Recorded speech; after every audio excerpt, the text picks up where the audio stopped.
Hopper, más que nada la forma que tiene de retratar el ser norteamericano. Estoy haciendo una simplificación brutal, porque estamos suponiendo que hay un ser norteamericano y que el tipo de Boston, el de Wisconsin y el de California son iguales, como si hubiera un ser argentino que unificara a un jujeño, a un chubutense y a un tipo de Palermo, ¿no? Entonces,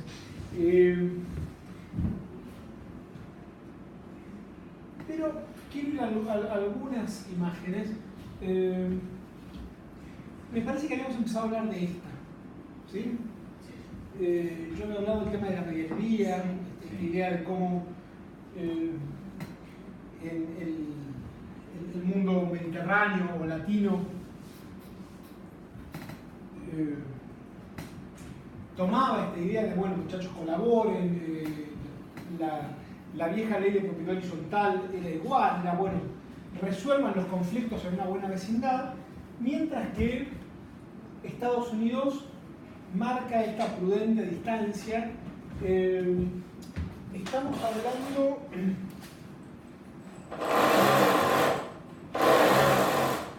Yo les decía, si esta es la ciudad, y nosotros vemos ese fenómeno de migración de la ciudad al campo, y este es el campo, o sea, la familia Ingalls, si pensemos que Estados Unidos se arman con pequeños asentamientos que después van creciendo y se juntarán. Hola. Si esto es la periferia y esto es la metrópolis, de lo que estamos hablando es de este círculo, ¿sí? Un círculo que puede tener industrias, que tiene casitas. Después lo vamos a empezar a relacionar con películas, o me interesa especialmente a relacionarlo con películas. Y yo les decía, este terreno de los vecinos o de los prójimos, vecino es que está cerca, no es que está pegado, ¿sí? Prójimo es quien está próximo, no quien está pegoteado. Entonces, creo que les había dibujado esta idea de tener la calle, la vereda, ¿sí? Un límite que puede ser virtual, una casa, la otra casa, los porch, que habíamos hablado también, este espacio que da pie a un montón de situaciones. ¿Por qué me interesa? Uy, no sé si ven algo. Sí. En este dibujo. ¿Por qué me interesa esto? Porque el imaginario que se recrea en los guiones de una película norteamericana no surge de la afiebrada cabeza de un delirante, sino que surge de un modo de vida.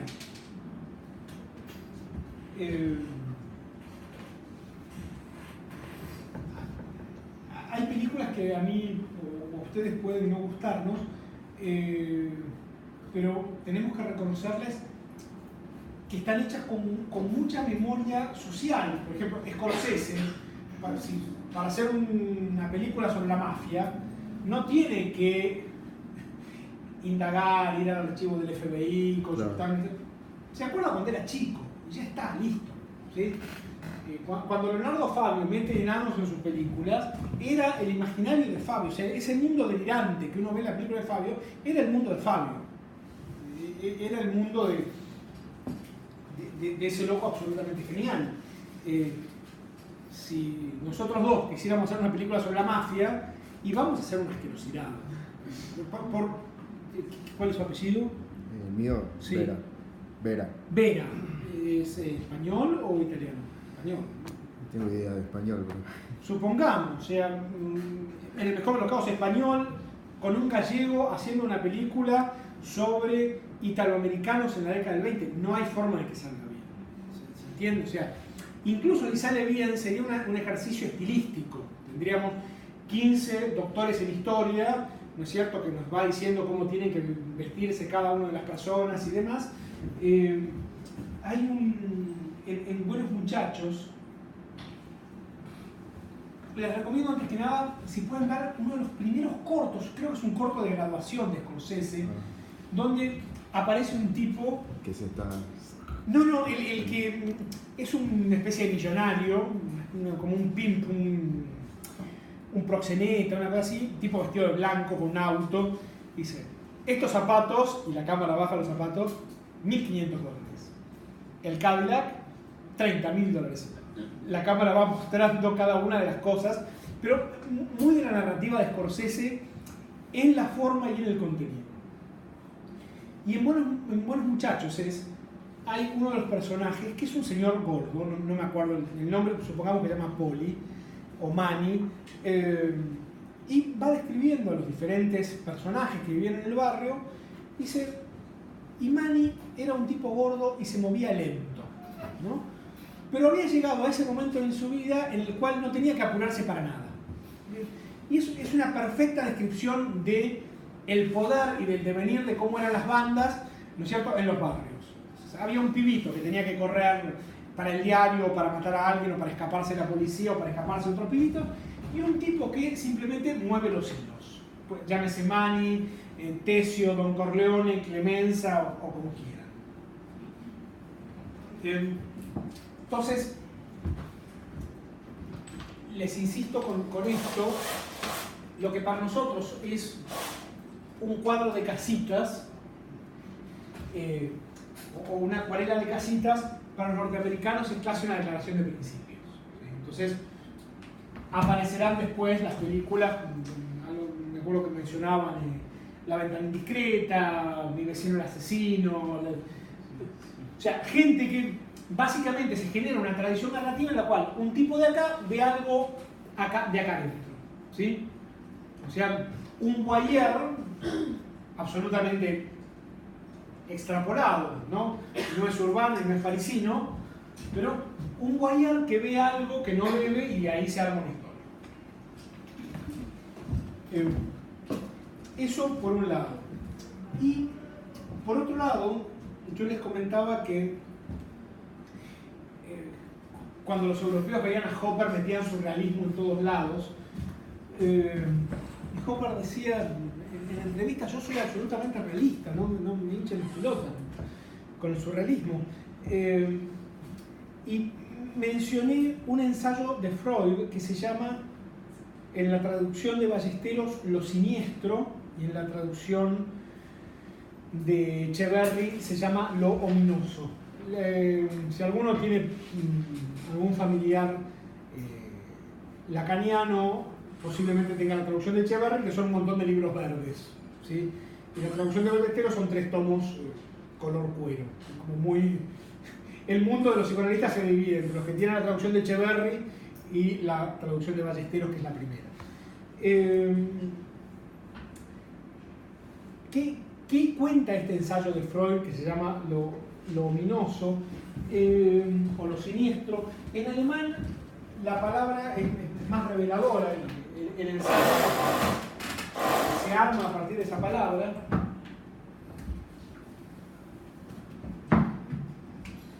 El adjetivo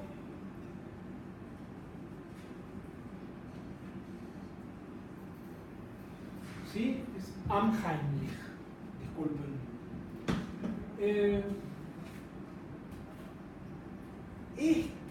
Este High, ¿sí? Es el mismo High de Heimat, por ejemplo, que quiere decir patria en alemán, y Heim es muy parecido a la palabra inglesa home, que quiere decir hogar. Freud lo que hace en ese ensayo es, se pone a estudiar la etimología de la palabra y la definición. O sea, va a un diccionario y dice, bueno, a ver, ¿qué quiere decir Heimlich? Disculpen.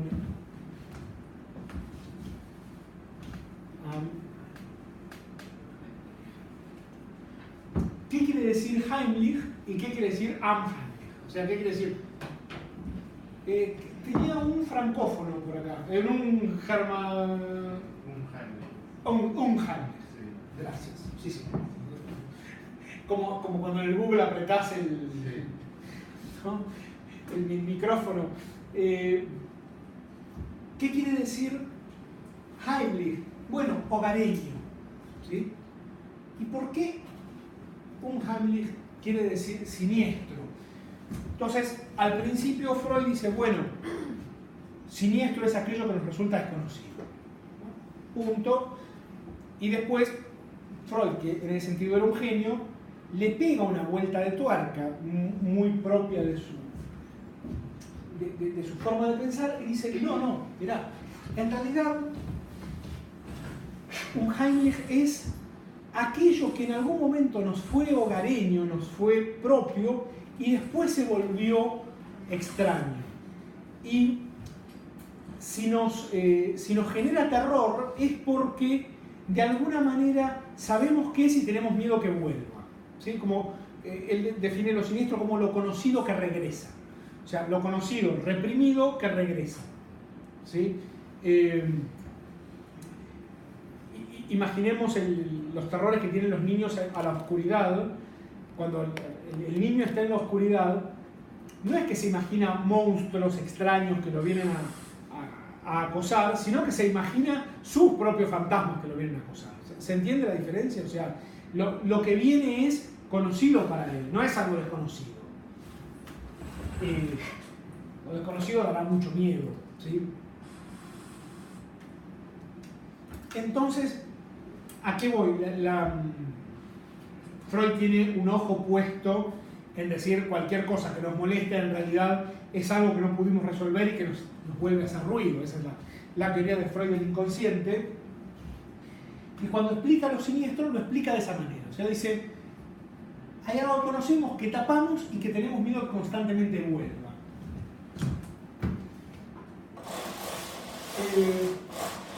Las películas de terror, buena parte de su historia, basadas quizás en la tradición del romanticismo alemán, si quieren, son películas que se basan en la noche. O sea, el terror es nocturno, por decirlo de alguna manera. En la noche aparecen cosas que no sabemos qué son y nos comen, nos lastiman o lo que fuere. Pero hay unas películas mucho más aterradoras que son de día. Esas son mucho mejor que las de noche. Exactamente, ¿por qué? Porque supuestamente, digamos, acá opera un fenómeno inverso. Vos estás viendo todo en la pantalla. Y cuando estás viendo todo, lo que te aterra es lo que vos ponés en la película. No un pelotudo con 3 ojos y baba verde. ¿Se entiende? Entonces, vos tenés el terror del romanticismo alemán, que es el terror de la noche y los ruidos extraños. Y tenés este otro tipo de terror, que es un terror totalmente diurno, mucho más siniestro. Como el orfanato, hay una película italiana. Española. No, pero hay una película italiana que trae es toda durante el día. No acordar ahora el nombre. La mano que me hace la cuna, también. O sea, básicamente películas en las que está todo mostrado. ¿Sí? Solamente título ilustrativo, ya que estamos en tema. Habría una tercera forma, que es la de Alien, lo que Jacques Lacan llamaba el cuerpo fragmentado, le corps morcelé, en francés. Y él dice, al niño le genera, hay un momento donde el pibe se ve en el espejo y se ve completo, pero que no tiene una propiocepción de su cuerpo tan completa como la imagen que recibe. Esa diferencia entre la propiocepción, o sea, saber que este dedo es mío, la pata es mía, etc., y la imagen, ese desfasaje, genera una inestabilidad. Por eso muchas veces los chicos cortan muñecas o hacen dibujos con cuerpos desmembrados. Por eso también Frankenstein, ¿no? La idea de tratar de armar un cuerpo con partes. Y por eso nos da terror Alien, por ejemplo. En Alien nunca vemos el monstruo, siempre vemos Alien 1, ¿no? O sea, siempre vemos fragmentos de una criatura que no podemos armar. Entonces, todo el resto que no vemos lo armamos con nuestra propia psiquis. ¿Se entiende esto?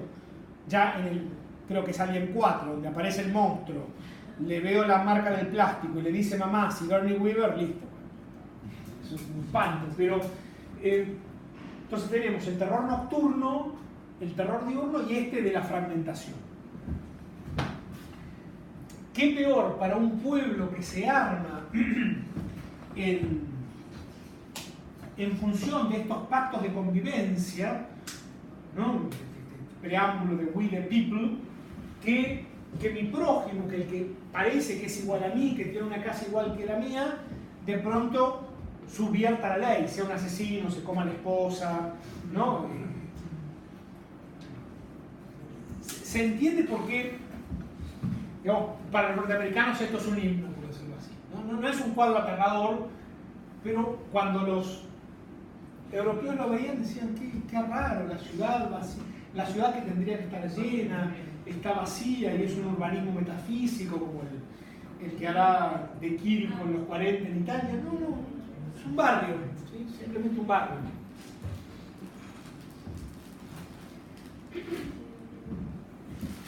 ¿Qué temas hay aquí?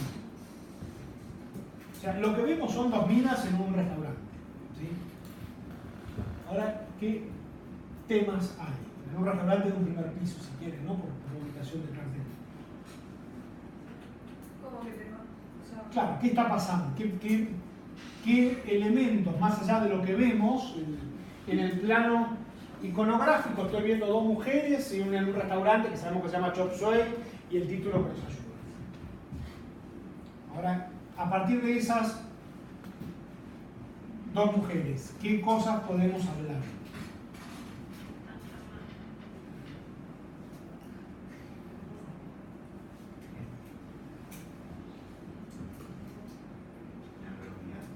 ¿Cómo? Una reunión entre dos flacas. Ahora, Cotidianidad. ¿y por qué no están en su casa criando hijos como Dios manda?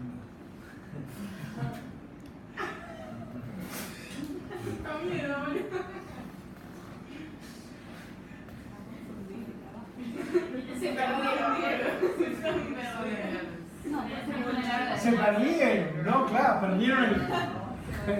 Se desviaron.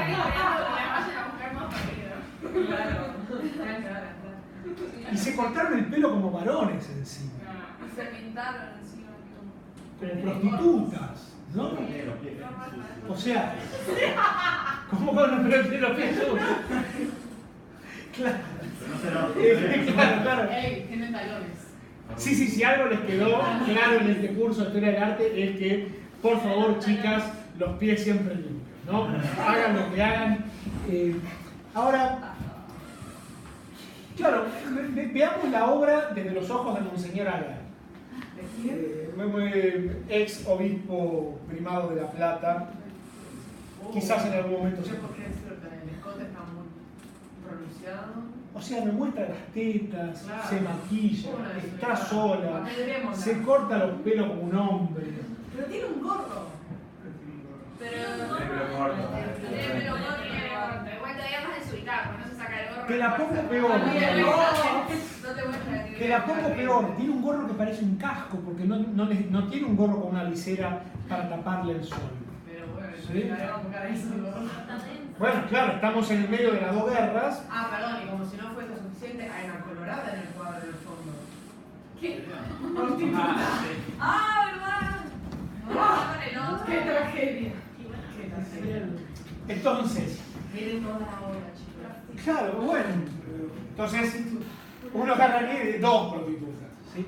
Ojo, lo interesante es que en esta época dirían todo eso, menos que seguro que son lesbianas, porque era algo, no, era algo tan aberrante que en ese momento no podría haberse pensado. ¿Sí? Sí, por las dudas estoy en conservative way, ¿no? Les pido por favor pongan todo esto entre comillas y con italics, ¿no? Algunos tomas. Son claras. Hopper pinta lesbianas, provocativas, una cosa así. Lo que nos estamos... Es que, a ver, posiblemente Hopper fuera a la iglesia los domingos y cantara los himnos y demás, pero lo que te está mostrando es un mundo que cambió. Y lo interesante de Hopper, quitando el pequeño... Yo había hablado en la clase pasada, creo, con el retrato de Emile Zola sobre la orientalidad, que el negocio se llama Chop Suey. Entonces, en el medio de la crisis del 29 tenemos un negocio con nombre chino, con 2 pisos, está en un primer piso, al cual van minas solas, que no están cuidando pibes, o sea que tienen guita y tiempo para poder salir y no tienen obligaciones como para poder salir. Claro, pasar. Bueno. Sí, sí, mira, hay una colorada en el cuadro, o sea, claramente no es muy dulce. Sí. No sabía vos que coloradas en el Hace un par de semanas. Hace un par de semanas yo estuve en Montevideo, ¿no? Y en un momento vamos con un conocido a tomar algo a un barcito en el medio de la ciudad vieja, en Montevideo. Yo estaba parando en el Palacio Salvo, si no conocen, ahí en Plaza 18 de Julio, y en un bar, mi amigo era profesor de cine, allá está. Entonces todo el mundillo del mundo cinematográfico, pequeño mundo cinematográfico uruguayo. Y había una mesa en la que le faltaban 2 sillas y había una mesa con 4 sillas con 2 chicas besándose. Entonces había que ir y pedir la silla. Y teníamos 2 problemas. Uno era, pedís la silla pero molestás el beso de las chicas, o somos progres y pedimos la silla como si nada ocurriera. Tratábamos los dos, decir, ¿le molesto el beso? ¿No le molesto el beso? No, le interrumpo. Como que fuimos, sacamos la silla, pero todo esto viene a cuento que esa imagen en ese bar es absolutamente típica. Si lo hubiera visto mi madre, cae, ¿no es cierto? Horror, horror. Esta imagen en ese momento era el equivalente a que... Escándalo. Escándalo. Escandaloso, además. Escándalo. Ojo. Al día de hoy no estamos tan alejados, ¿no? Bueno, había 2 países que se podían dar el gusto de este escándalo. Estados Unidos y Francia, en ese momento. El resto, Exactamente. olvidémoslo. Disculpen, una salvedad. Cuando estoy hablando de Estados Unidos, estoy hablando de 3 ciudades en el norte de la costa este. Claro, claramente. Sí, si no de Sí, Wyoming. si no, Dejémoslo. Sí, no, en Texas. ahí chapando. Pero, a ver, ¿por qué en Texas no? Ahí matan a Sí, porque son... ¿Por qué? No, porque son unos malditos chicos. Ok, pero ¿por qué? Están locos. Porque no llega la señal, se ve interrumpida. Sí, bueno, sí, país es para enseñantes. Tiene una educación mucho más religiosa en Todo todo republicano. el país. Claro. No nos olvidemos que Texas es... Por el borde. Son campesinos, Va por ahí también. son campesinos mediterráneos, ¿sí? O sea, son campesinos mediterráneos no en el sentido de que están en el medio de la tierra, sino que estuvieron en contacto con la gobernación española. De hecho, claro, pero ese nacionalismo de Texas, más que nacionalismo es casi un separatismo, y está fuertemente influido por la moral católica, no tanto por la moral protestante. O sea, todo el sur es ex territorio mexicano también. El sur, Español, francés, mexicano. el sur oeste. El suroeste, digamos. El sureste es francés, ¿sí? Pero todo ese sur es agrícola y mediterráneo, o latino si quieren. Cuando yo digo mediterráneo estoy pensando en la banda norte del Mediterráneo europeo. Frente a ese noreste, ¿no es cierto?, anglosajón, protestante, separatista de los valores de Inglaterra, industrialistas. Sí, es que había 2 lugares donde se podía dar la revolución, o en Boston o en la soleada California. ¿Sí? En la soleada California no es la del zorro, sino en la soleada California post Segunda Guerra. Si no, no olvidémoslo. Escandalosísimo. Wow. Se le ven los tobillos. Yo no mostré esta, ¿no? Pero la pasé muy rápido, porque la podríamos Ahora mostrar. un chico. No se le ven los pies. Sí, sí, Bueno, no, las plantas, digo, pueden tener más uso. No nos vimos pintar. Ahí combinando con mis. Es muy difícil dibujar Pies, manos y rostro es como el gran problema académico, ¿no? Para dibujar. Sí, Pero encima que te queden iguales. a ver, mi pequeño comité de censura, ¿por qué tendríamos que prohibir esta obra? El escote, los pies, los brazos. el bello. Pues, el escote. ¿Cómo una mujer va a tener bello? Obviamente, ¿No? pero por favor. La famosa sábana hollywoodense, ¿no? Claro. Esta forma que Aparte, eso de caerse de la cama parece. Estando desnuda, claramente fue después de un acto sexual. Claramente está drogada. ¡Censúrenla! Está drogada. ¡Censúrenla! Pero el problema no es que fue después de un acto sexual, que no estaría tan mal. Ustedes, no sé si lo recuerdan, es antediluviano, la familia Ingalls. La familia Ingalls siempre terminaba con el matrimonio cogiendo. Por supuesto que no terminaba de esa manera. O sea, no era que papá Ingalls estaba ahí haciendo unas proezas sexuales con mamá Ingalls, sino que terminaba en el aposento de los padres con mamá Ingalls cepillándose el pelo antes de ir a dormir. Ese era, digamos, el ejemplo de el fin de un día lleno de historias y aprendizajes. Había una serie de los 80 de la dupla de Spelling y Goldberg, que son uno de los grandes productores de series de los 80, en la cual era un matrimonio de millonarios que resolvía crímenes y siempre terminaban con los dos tipos en la cama desayunando y el mucamo que les llevaba, el mucamo y un perro que les rompían un clima romántico. Y los Hart, exactamente. Usted la leyó, leyó esto no creo que la hayas visto. Sí, pero tenés que disimular estas cosas, por favor. Te tiro un centro, claro. Con runa. ¿A qué voy? El problema acá no es tanto el tema del acto sexual, sino que la mina está sola. Fíjate, no está mostrando los senos, está mostrando el pubis, lo cual en Hollywood está prohibidísimo. O sea, se puede mostrar los pechos de una mujer, se puede mostrar el traste de un hombre, pero no se puede mostrar ni el sexo de un hombre ni el sexo de una mujer. Ah, igual ahora cambió. Ahora los pitos. Los pitos, madre. Pero sigue siendo como, ay, ¿cómo vamos a mostrar eso del hombre? Pero ¿viste? la mujer sí. Sí, la mujer no tiene. Estamos hablando de Hollywood, ¿no es cierto? Sí, claramente. No, claramente. Pero el problema de todo esto es que lo está haciendo durante el día. Escandaloso. Porque no está laburando. Bueno, vení. Bueno, igual que trabaje también es otro tema. Atorrante y comunista, o sea. ¿Qué nació, boludo? Bueno, esto hablamos. A ver, los postes de telégrafo para Estados Unidos es el equivalente a los caminos. ¿Sí? O sea, el telégrafo es lo que te comunica.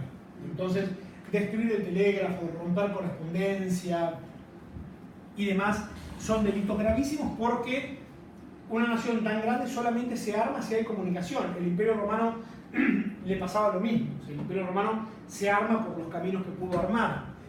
Y esto en definitiva son caminos. Antes de Osama Bin Laden, el terrorista más buscado en Estados Unidos era una bomber. ¿Sí? Un señor de apellido Radzinski. Se llamaba una bomber porque mandaba bombas, cartas bomba, a aeropuertos y universidades. Y el tipo fue una cosa, lo buscaron durante 10 años, y es muy interesante cómo se arma el imaginario de una bomber. Primero porque el tipo te mandaba bombas por correo, o sea, bombas en aquello en lo cual todos confiábamos. Entonces, me estás bombardeando el lugar básico de mi confianza en el Estado. ¿Sí? Eso por un lado. Por otro lado, cuando lo agarran, él vivía en una casita que se había hecho y vivía con $1 o $2 diarios. Y después de la captura se puso muy de moda los movimientos de austeridad. ¿no? Lo que se llama frugalismo, o movimientos de autoridad, o $1 a day. O sea, tipos que decían, ¿por qué tengo que vivir con tanta guita si puedo vivir con muy poco? Esto ya había pasado en Estados Unidos hacia 1870 con un señor que se llama Thoreau, Henry David Thoreau, que escribe un libro hermoso que se llama Walden. El tipo en un momento se echa las pelotas, no quiere pagar los impuestos, se va en Concord, cerca de Boston, en un terreno de su amigo Emerson, y se arma una casita y vive ahí un año. Y escribe un texto que se llama Walden, La vida en los bosques, que después de El Una Bomber tuvo como una nueva relectura, es decir, bueno, puedo dentro de la ciudad hacer un movimiento de frugalismo, de austeridad, frente al capitalismo y a todo lo que El Una Bomber indicaba, ¿no? ¿Hasta acá me siguen? O sea que, digo, lo que para nosotros, a nosotros nunca nos anda el teléfono ni nada, y tuteamos por estas cosas, para ellos es un signo de la confianza. Interesa, bueno, las casas, ferrocarril, por supuesto. Hopper, que no puede ser más americano.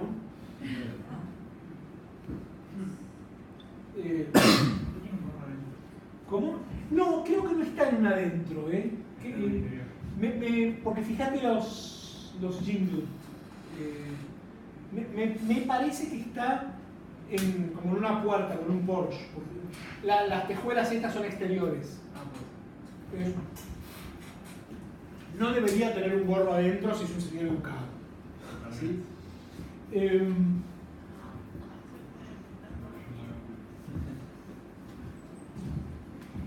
Insisto que es muy piola ver en las películas y ver en una serie, incluso en cualquier evento deportivo, decir, bueno, a ver, ¿a quiénes votarían estos tipos? O ¿de quiénes son hijos estos tipos?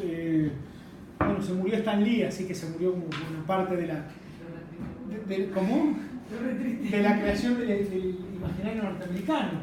Pero, por eso, este señor podría tranquilamente ser el que le está cortando la barba o le está afeitando a uno de los matones de la familia Corleone.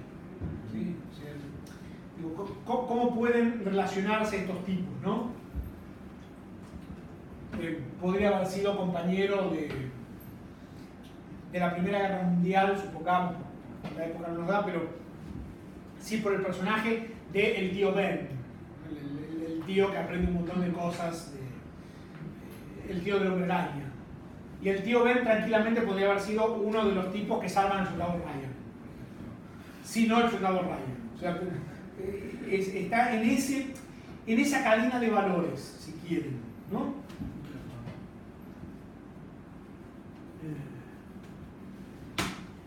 Algo que aparece a finales del siglo XIX, Benjamin escribió un montón y la verdad que es una lástima que Benjamin no hubiera, qué distinta sería la historia si Benjamin hubiera podido irse a Estados Unidos y hubiera escrito desde Estados Unidos, qué cosas hubiera visto, ¿no? Si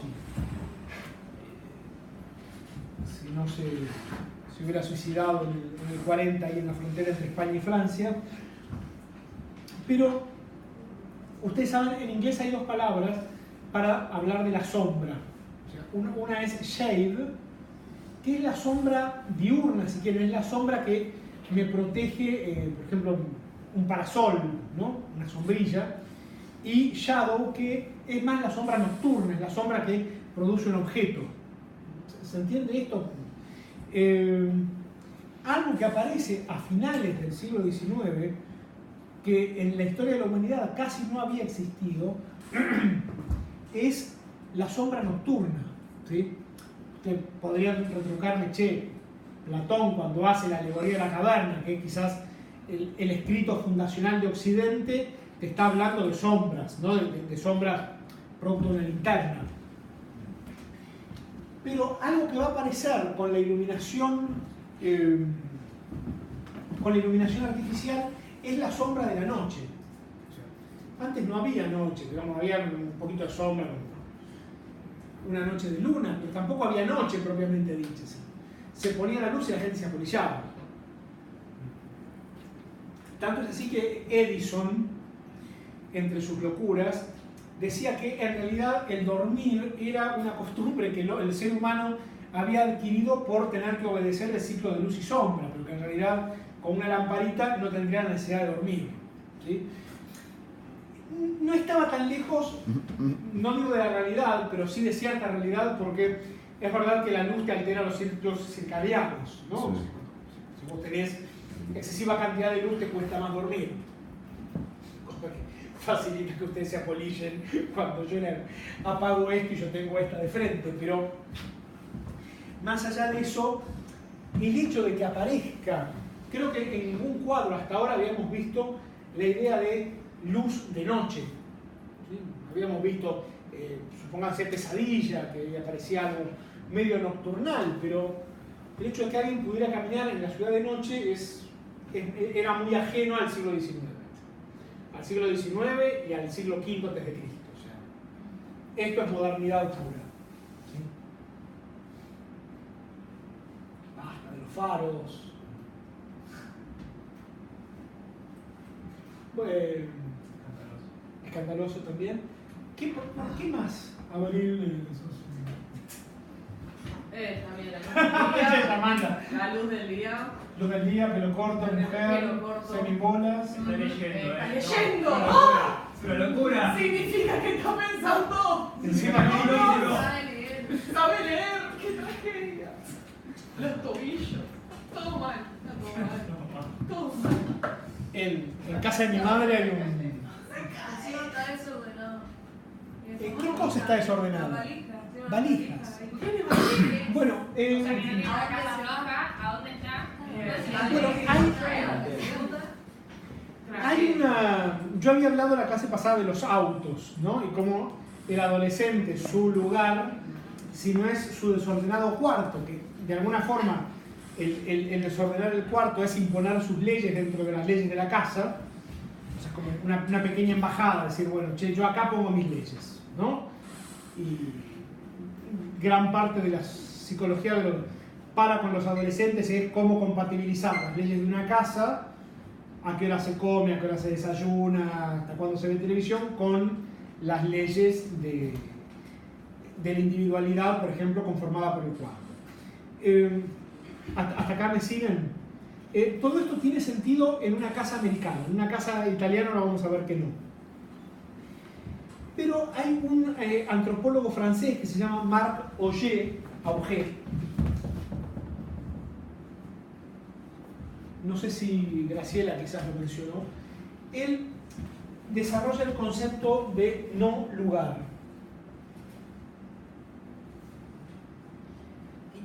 ¿Qué son los no lugares? Básicamente él lo asocia a aeropuertos y centros comerciales. Son lugares donde uno no puede simbolizar. ¿Qué quiere decir que no puede simbolizar? Que no puede dejar una marca de su individualidad. ¿Sí? El aeropuerto y el shopping está hecho para que nos sintamos muy cómodos. Pensemos en un mundo ideal y no en aerolíneas. Están hechos para que nos sintamos muy cómodos, pero al mismo tiempo está hecho para que no quede nada de nosotros en ese lugar una vez que nos fuimos. ¿Me siguen hasta acá? O sea, uno deambula por un shopping, tiene hambre, supongamos que tenemos el poder adquisitivo para estar ahí adentro, tengo hambre, consumo, me gusta una determinada ropa, consumo, o sea, quiero tener una imagen mía, la puedo tener. Dicho todo eso, una vez que me fui, nada queda de mí en ese shopping.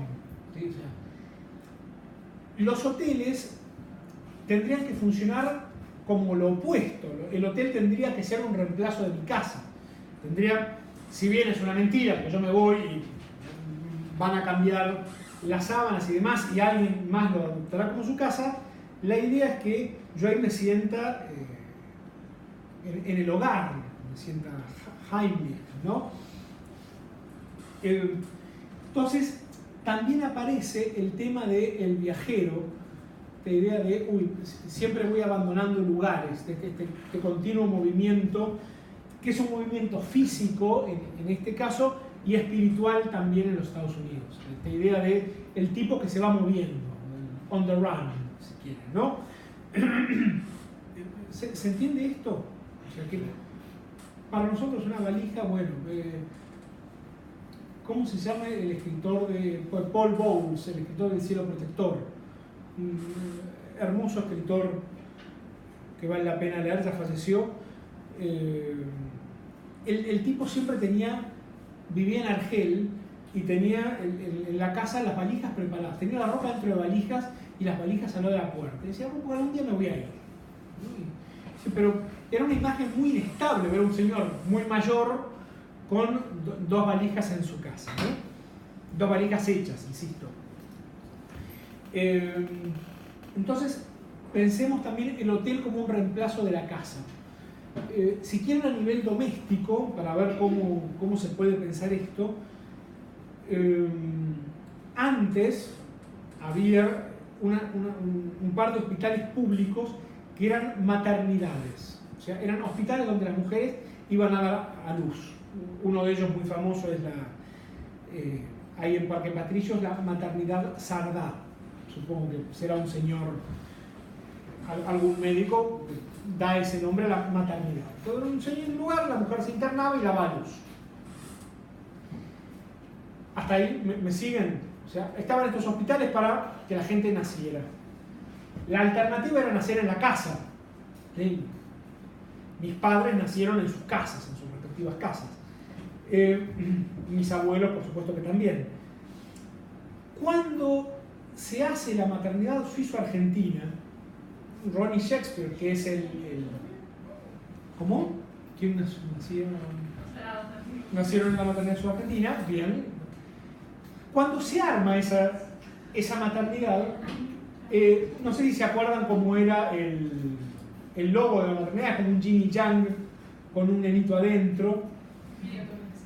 Había que armarle la imagen, o sea, un arquitecto diseña la planta funcional, yo qué sé, tiene que haber un quirófano, tiene que haber salas, un lugar donde hay enfermeras, etc.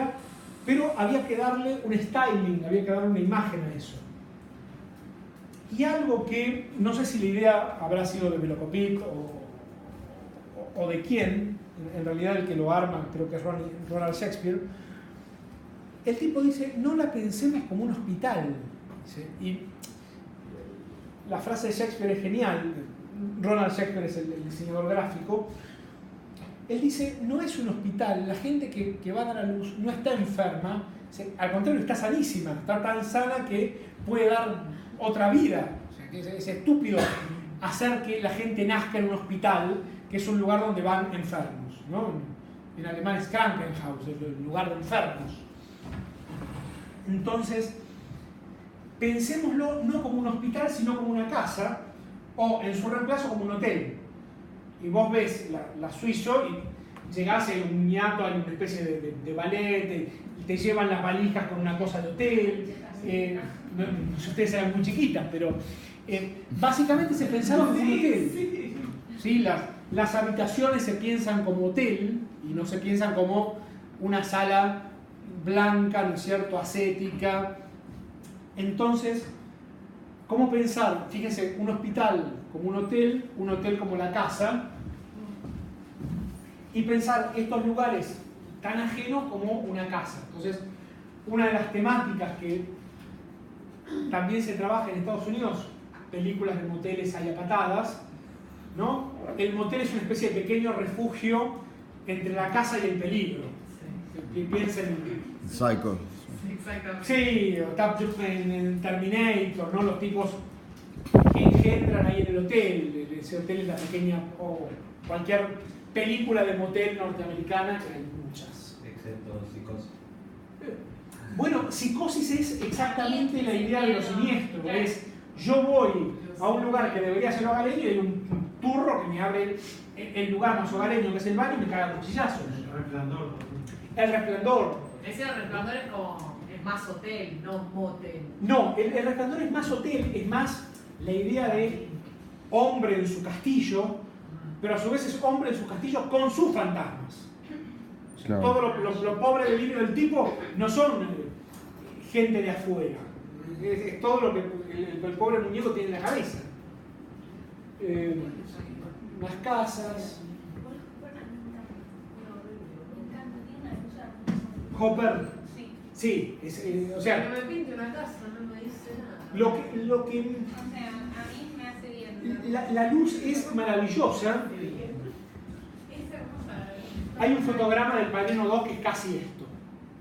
Está el padrino. Para mí son fotos de películas casi. O sea, Bueno. si me había puesto mal y robarte. Es que veámoslo de esa manera, a ver. Si son fotos de película, también me está diciendo que son imágenes muy pregnantes y muy tradicionales a ser recibidas. O sea, ya me está ganando la mitad de la batalla, porque está diciendo, uy, así es un tren, ¿sí? Así es un tren, así es un indio, así es un café, así es una entrada de subte con un cine, ¿no es cierto? Esta es maravillosa. La familia, ¿no? La paz es el pasto crecido hasta la mitad, donde el pasto puede estar crecido. No es en medio de la selva, pero tampoco es un césped podado. Está ahí, ¿no? La mujer contempla al hombre jugar casi como un niño con el perro. Es una maravilla absoluta. O sea, la mujer es mujer del hombre, pero a su vez es madre del hombre también. Y el hombre no puede ser más norteamericano. El perro como que no le da pelota. Pero no puede ser más americano el perro tampoco. ¿Sí? ¿Votarían a Obama? Claramente no. No. Yo,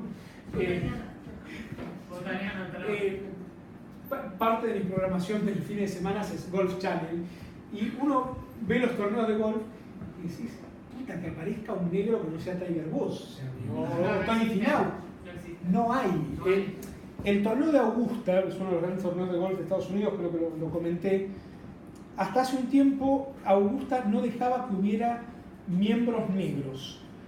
Análogamente, todos los caddies eran negros.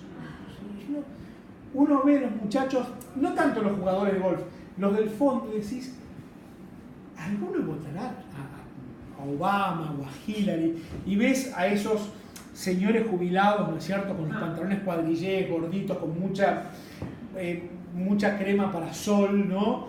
Y la señora diciendo, bien, hay que tener un arma y tenemos que darle a esos comunistas por culo y demás, ¿no? Que no falte la bandera estadounidense en la casa. Obvio. Por supuesto. Por favor. Hermoso el cine. Sí, es un no lugar. El cine es un no lugar, ¿no? Por más que, nuevamente, durante 45 minutos nos mientan y nos quieren hacer creer que podemos comer, que estamos en el living de casa, que podemos apoyar la cabeza y un montón de cosas, es un no lugar.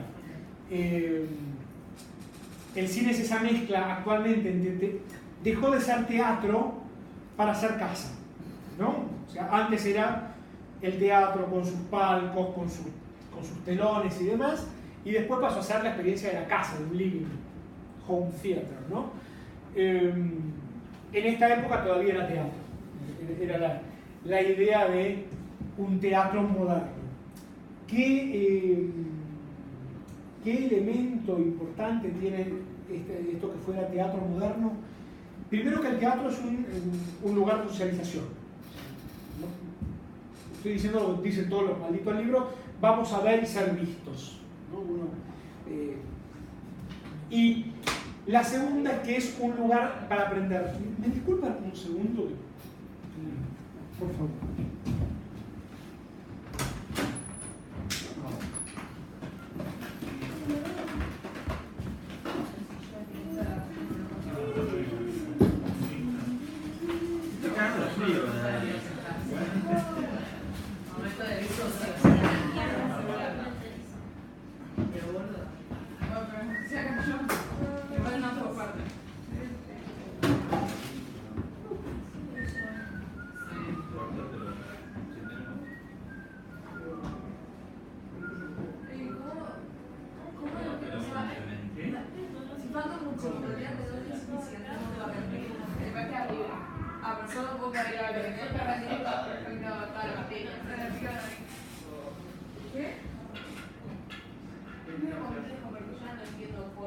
No es que te dije dar como un verso, o sea, un escrito de día del libro.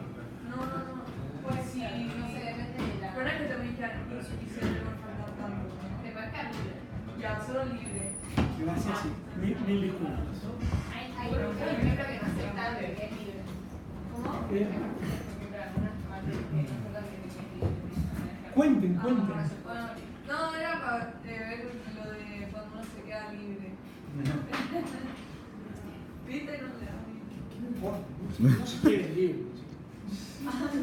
Esa es complicada. un poco tarde, igual. Ya. Ah, Un poco tarde. Bueno, dejemos la gasolinera Pero qué lindo eso. que nos viene Parece que a, se está quemando igual. nos viene a reemplazar la gasolinera el puesto, ¿no es cierto?, para realimentar los caballos, ¿no es cierto? La idea de, insisto, pensemos siempre en Estados Unidos como una imagen del Imperio Romano, o sea, como un lugar muy largo, con cosas en el medio en el cual uno tiene que mantener su cultura en ese viaje y no bestializarse. Listo. Wow. Yo me voy de Primero la perspectiva está mal. Ya. mm, No sé, está mal, está re Ok. rara. Sí, ¿cómo no puede cambiar ese vestido? O sea, Y primero, wow, sí, los Oh. colores. Qué pan dulce, ¿no? Como- Carlos, por favor. A ver, por favor, el comité de censura. Esos tobillos. ¿Qué más? Hay un detalle en la ropa de ella, más allá de que esté ajustada. No, sí, no es que está ajustada. no. Es tipo látex. Está sellada del vacío, por favor. Exactamente, está sellado el vacío.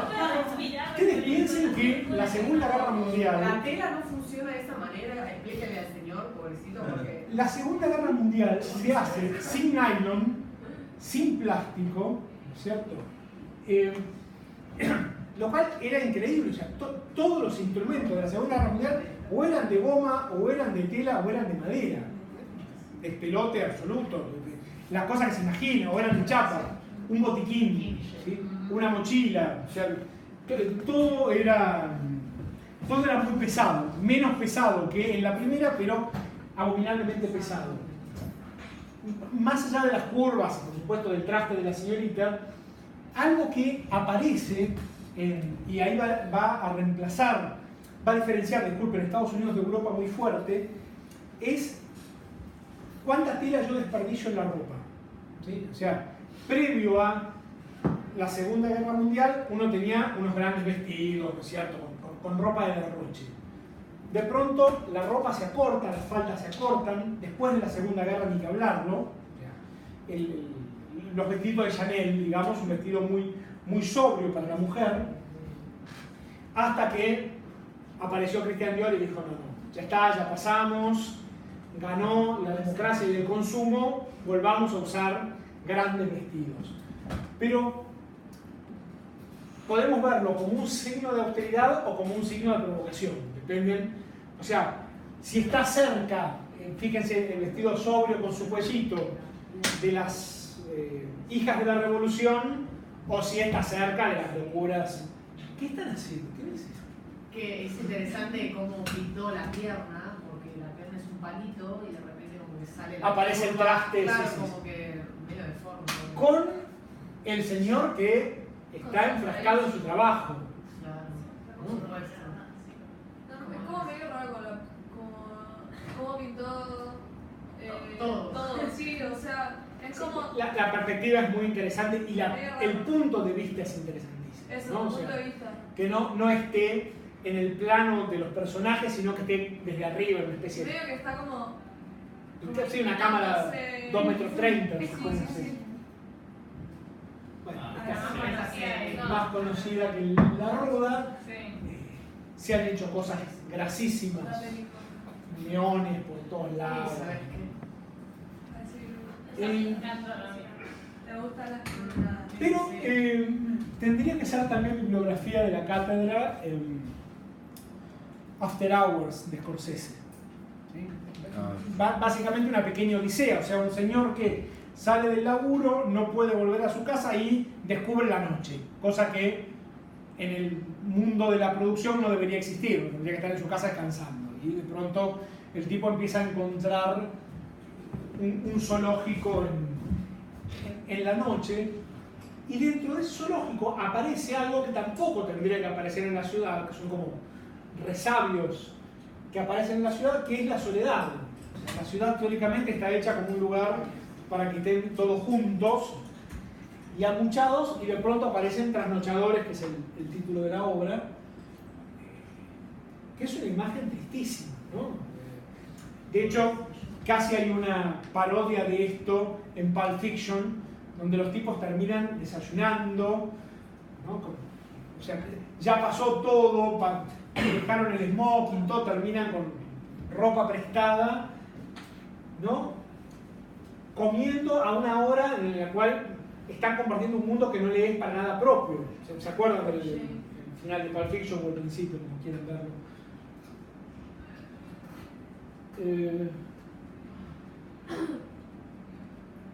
Bien. Room for Tourists, 1945, Airbnb. Las casas con... lo interesante es, ya lo hablamos, cómo se va segmentando la casa, ¿no? La calle, el jardín, que ya es mi propiedad, te puedo soltar al perro sin ningún problema o pegarte un tiro aquí. El espacio de transición, el porche, el interior gobernado por el dueño de la casa, en general el padre. En segundo lugar puede ser la viuda, y las habitaciones, que es ya una parte más privada, y la parte más íntima, que termina siendo el baño. No me interesa. Maravillosa, y más divertida que esta es esta. Escandaloso, por favor. Wow. Encima el señor es mayor. ¡Oh! Es un sugar daddy. Es la mansión Blair. Exactamente. Sí, o Wes Waltz, ¿no? Exactamente. Sí. Del Padrino. O sea, el señor mira el paisaje o mira su posesión. Nunca lo sabré. Súper exacto. Si la mujer es un objeto en esta instancia, es el paisaje. Waltz tiene una línea en el Padrino 1 que es memorable, que dice algo así. En una escena el tipo admira su caballo, ¿no? Hartung dice, bueno, no lo voy a hacer correr, lo quedaré para que adorne mis cuadros, no sé cómo dice. Y después, cuando Hagen le empieza a decir, che, ¿por qué no le das el papel a Fontaine?